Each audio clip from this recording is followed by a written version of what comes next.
Kabanata 3. Nang makarating kami sa bahay ay kaagad na bumaba ng kotse si Lucas pagkaparada niya ng kotse niya at basta na lang akong hinayla sa buhok hanggang sa makapasok kami sa loob ng bahay. Lucas, nasasaktan ako. Ano ba? Naiiyak kong sabi pero wala siyang pakialam. I told you not to go to school, pero ginawa mo pa rin at talaga. May lakas ka pa ng loob na magpakita sa akin.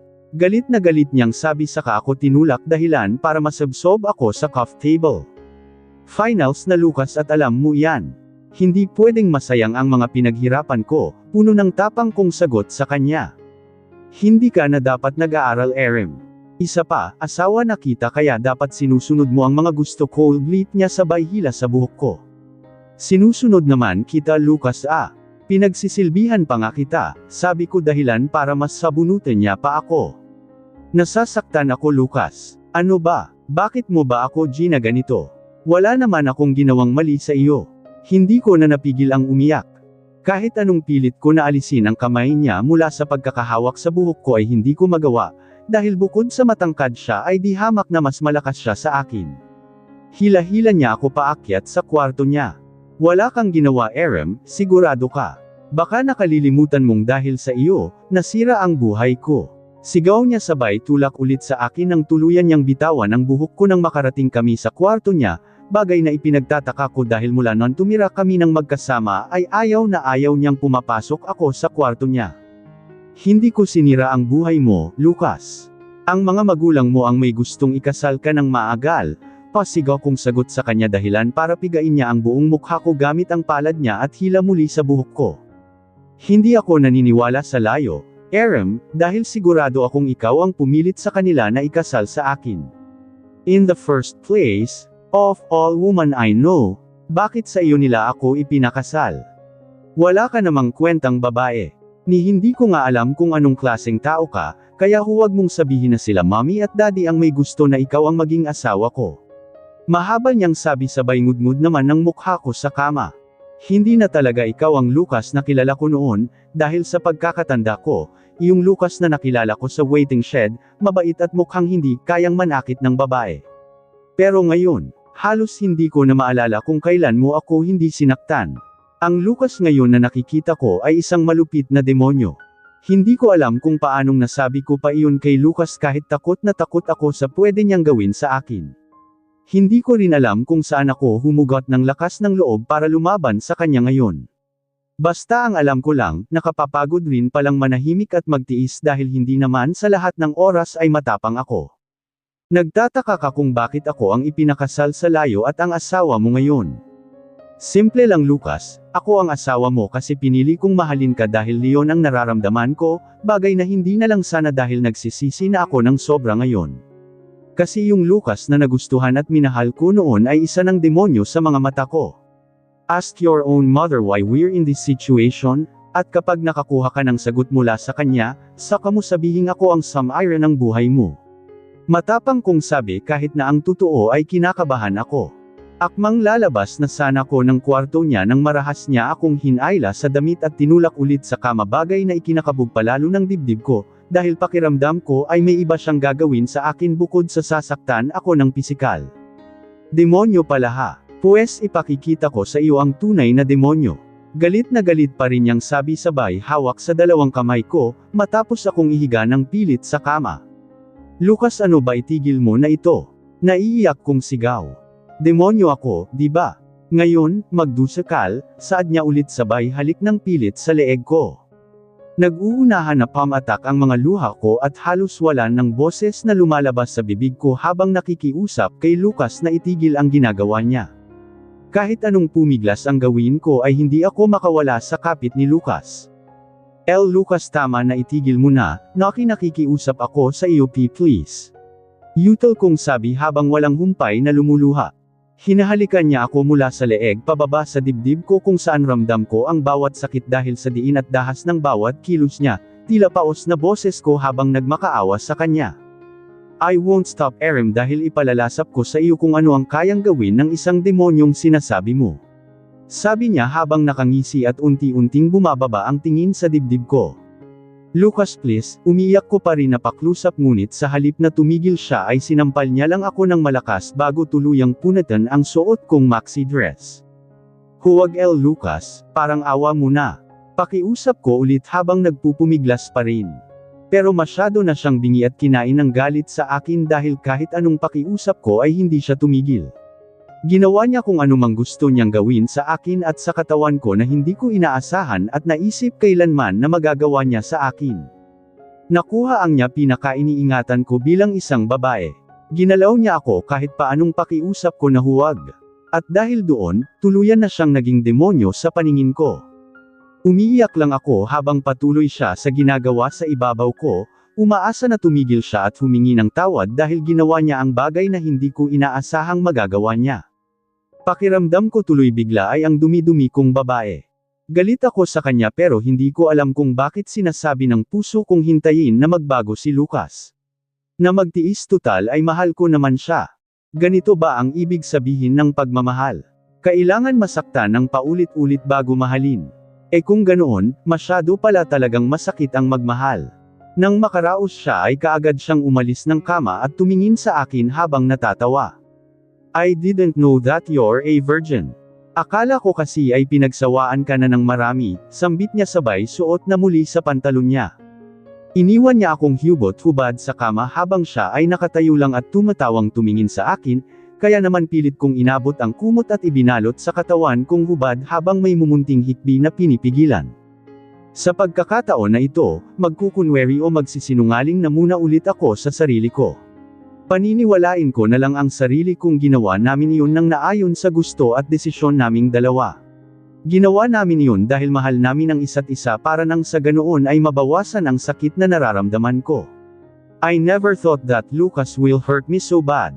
Hindi ko naisip na kaya niya pala talagang gawin sa akin ang ganoon. Ang hirap-hirap namang magmahal. Nang tuluyan na siyang lumabas ng kwarto ay, tsaka lang ako humagulgol ng iyak habang yakap-yakap ang sarili sa ilalim ng kumot.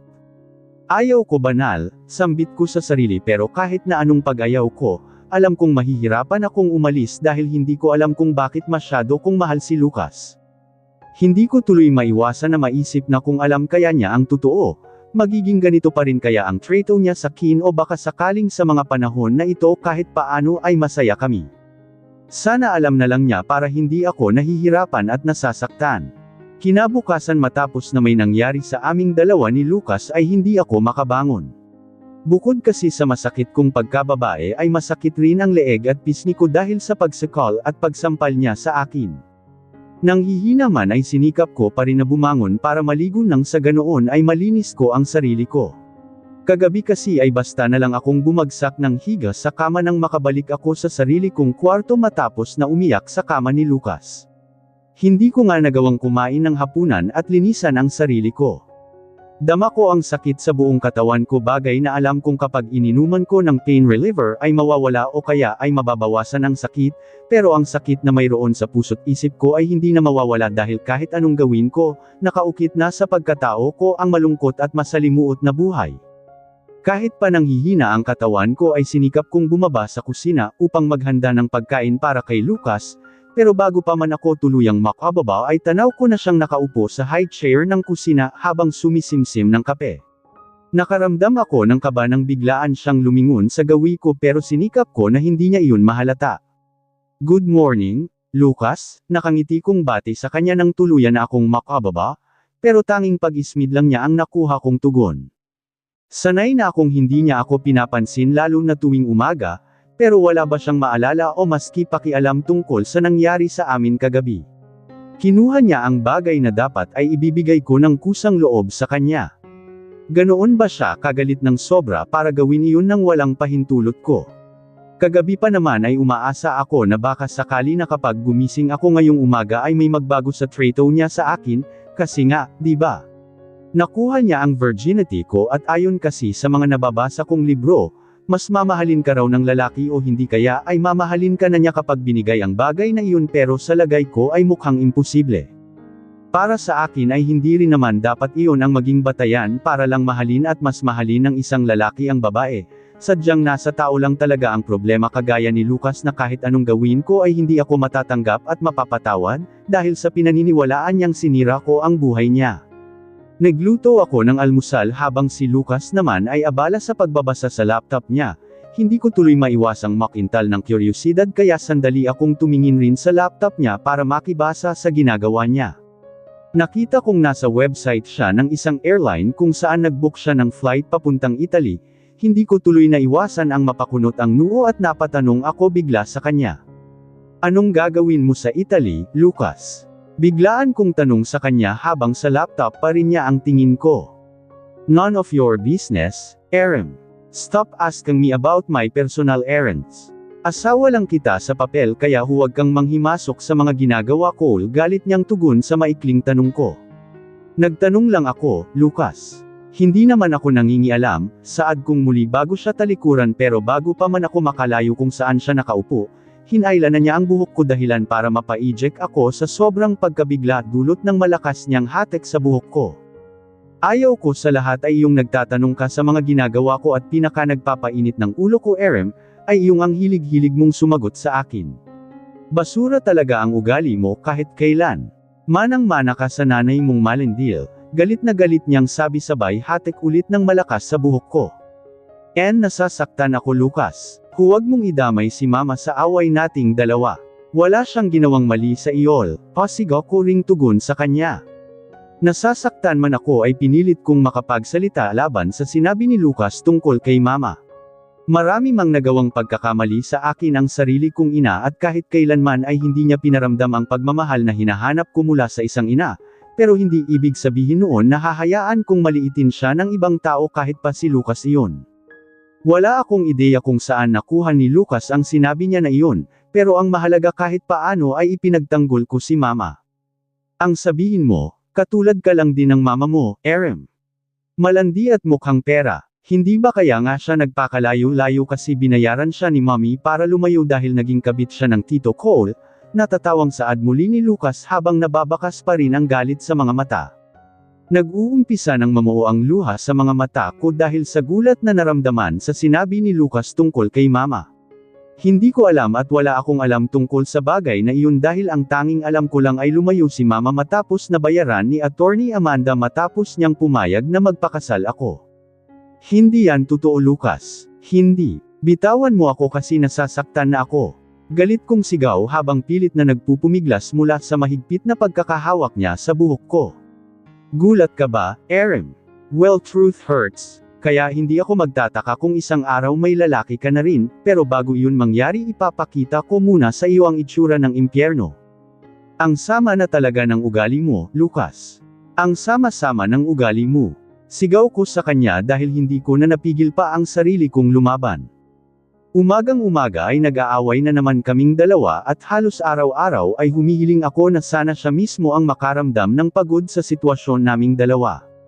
Bukod sa ikinasal ako sa kanya, gusto kong malaman kung bakit mas higit pa sa sobra ang galit na mayroon siya para sa akin.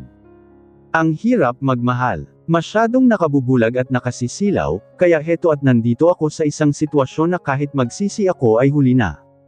Dahil din naman sa iyo naging masama ang ugali ko. Huwag kang mag-alala, sa iyo lang ako masama. Sambit niya habang hawak ng mariin ang buong mukha ko sabay sampal ng malakas sa akin. Magbihis ka ng maayos mamaya dahil pupunta tayo kina mommy. Subukan mong magsumbong at hindi lang iyan ang aabutin mo sa akin. Dugtong niya pang muli bago ako tuluyang iniwanan sa kusina. Tanging pagluha na lang ang nagawa ko. Bukod sa masakit ang aking katawan, kulang ang kakayahan ko para lumaban sa asawa ko at masabi sa kanya ang totoo na dapat ay umpisa pa lang sinabi ko na dapat. Nang sumapit ang gabi, kahit ayaw kong umalis ng bahay ay nag-ayos at naghanda pa rin ako dahil wala naman akong magagawa.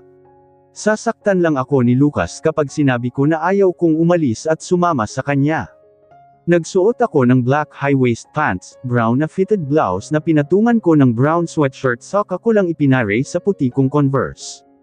Mahaba ang suot ko at pati ang makeup na nilagay sa mukha ay makapal, bagay na hindi ko naman talaga ginagawa noon, mas anay na lang akong gawin sa tuwing umaalis lalo na kung kasama si Lucas at sa bahay ng mga magulang niya ang punta dahil ayaw niyang makita ng iba ang mga pasa ko na siya mismo ang may gawa.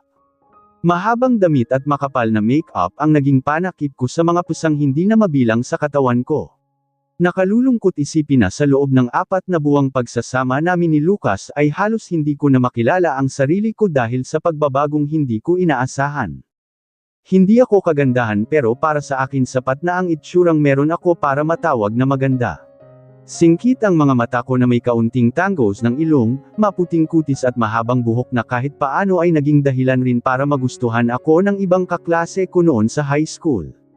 Ngayon, hindi ko maipaliwanag ultimo sa sarili ko kung bakit ang dating ako ay hindi ko na maaninag sa tuwing haharap ako sa salamin para tingnan ang sarili ko.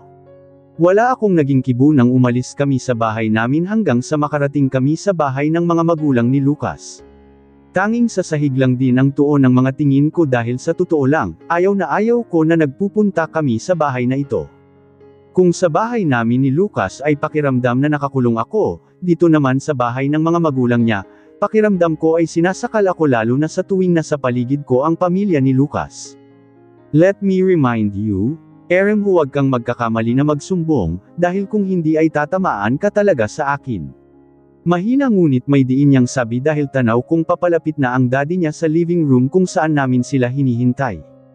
Wala akong ideya kung bakit kami nandito dahil kahit naman magtanong ako sa asawa ko ay wala naman akong mapapala, sisigawan niya lang ako na may kasamang sampal, tadyak at sabunot.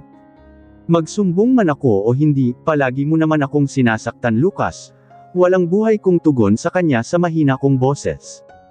Alam kong narinig niya ang sinabi ko dahil pansin ko ang paggalaw ng panga niya, pero bago pa man siyang makapag-react muli ay nasa harapan na namin ang daddy niya.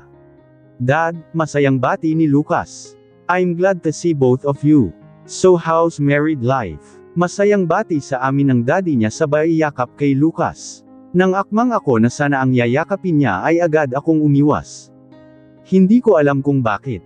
Basta ang pakiramdam ko, ayaw kong madidikit ang daddy ni Lucas sa akin dahil kagaya kay Tio Robert, pakiramdam ko ay hindi siya gagawa ng tama. Hiha, what's wrong? Kunot noong tanong niya sa akin dahilan para akbayan ako ni Lucas at pigain ng madiin ang braso ko. Umayos ka, sesemen ka sa akin.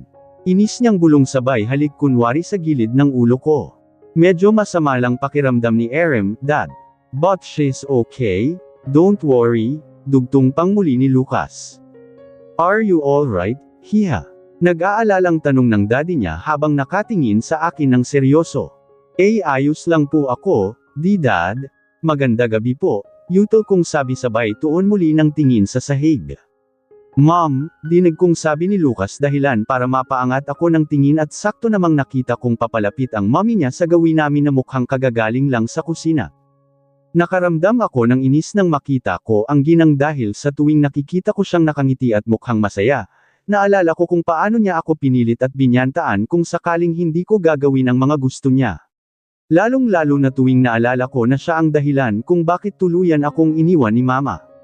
Pagkakataon ko na sana ito para makausap siya pero hindi ko alam kung paano, bukod sa ngayon ko lang ulit siya nakita mula nang ikasal kami ni Lucas, alam kong iniiwasan niya ako. Buong oras ng pagkain namin ay hindi ako kumukibo at nagsasalita lang kapag tinatanong ako. Hindi rin naman ako hinayaan ni Lucas na magsalita. By the way, Mom, dinig kong sambit ni Lucas sabay piga sa kamay ko na nakapatong sa lamesa. I'm going to Italy next week with Nikki and I will be leaving Erem here, pagpapalam ni Lucas sa inabagay na ikinagulat ko. Liwan niya ako sa bahay ng mga magulang niya nang hindi hinihingi ang permiso ko at pupunta siya ng Italy kasama si Nikki na schoolmate namin at kilalang may gusto sa kanya. Si Nikki, bakit kasama mo si Nikki? May inis na tono kong tanong sa kanya, pero hindi niya sinagot bagkus ay tinuon ang tingin sa ama. It is okay, Dad, right? I just need to accompany her as a treat, dugtong pang muli ni Lucas at hindi pinansin ang sinabi ko. Akmang sisigot sana ang daddy ni Lucas pero sumabat ako usapan. Liwan mo ako sa bahay ng mga magulang mo para samahan ang ibang babae, Lucas. Napakawalang respeto mo naman yata sa akin. Pagkatapos ano, kapag na-issue na naman ang pangalan mo at ng pamilya ninyo dahil sa kagagawan mo, ano? Ako na naman ang aayos at haharap sa media para sabihing wala lang Leon. Na sinamahan mo lang ang isang kaibigan tapos ako na asawa mo ay ayos lang sa akin kasi may tiwala ako sa iyo. Galit kong saad dahil hindi ko napigilan ang sarili ko na magsalita. Hindi pwedeng palagi akong manahimik at magsawalang kibo, dahil kung ganoon ang gagawin ko, mauubos ako at walang matitira sa akin miski ang respeto sa sarili ko. That's enough, Aram, sigaw ng mami niya sa akin sabay pabagsak na nilapag ang mga kubyertos na hawak niya. Don't you dare talk my son like that in front of Mel, malakas na sigaw niya sa akin sabay duro, may iwan ka rito habang nasa Italy si Lucas. Tapos ang usapan. Galit na saad muli ng mami ni Lucas habang masama pa rin ang tingin sa akin.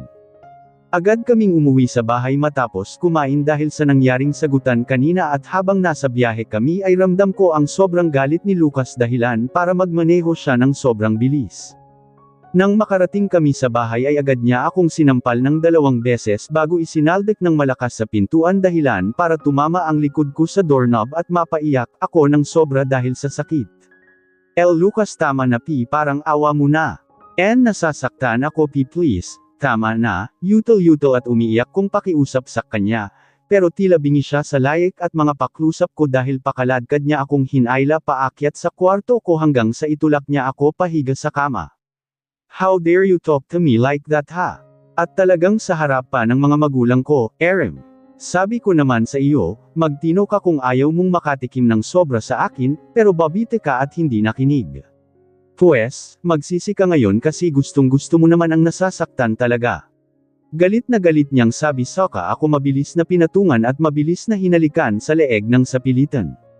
Wala akong lakas para sumigaw at magmakaawa sa kanya na itigil ang ginagawa niya. Wala rin akong sapat na lakas para labanan siya kaya tanging pag-iyak ng malakas na lang ang nagawa ko hanggang sa nakaraos siya sa ibabaw ko. Malapit na akong maubos dahil kay Lucas at higit sa lahat, kahit ayaw ko ay wala akong magagawa. Kasi sa totoo lang, malapit na akong mapagod na mahalin siya at umasang baka mabago ang trato niya sa kagaya ko. Sino ba naman kasi ako para mahalin ng isang Lucas Sandoval? I am just his wife whom he believed that ruined his life. I'm just his battered wife.